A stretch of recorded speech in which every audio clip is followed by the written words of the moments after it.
uchun ayolga berilgan eng katta jazo bu qanaqa? E'tiborsizlik. Ayol e'tibordan qolishi unga og'ir yuk hisoblanadi.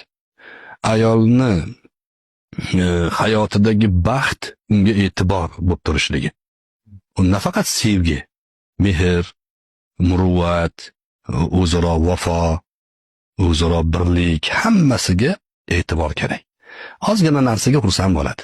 Ayolning ko'ngli o'ta nozik bo'ladi. Ozgina shirin so'zga ham xursand bo'ladi. Bitta gul bersangiz, bosh osmonga yetadi. Gul qancha turadi hol?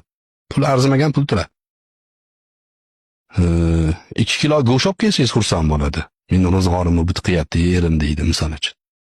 Ayolga eng ya'ni yaxshi sovg'a e'tibor.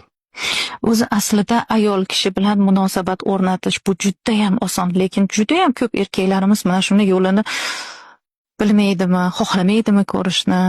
Ayolni sev. Tushunishga urinma. Zotan tushuna olmaysan. Erkakni tushun. Uni sevish shart emas, erkakni tushun. Chunki zotan unga ya'ni sevgingni izhor qila olmaysan, ya'ni u talab qilganidek.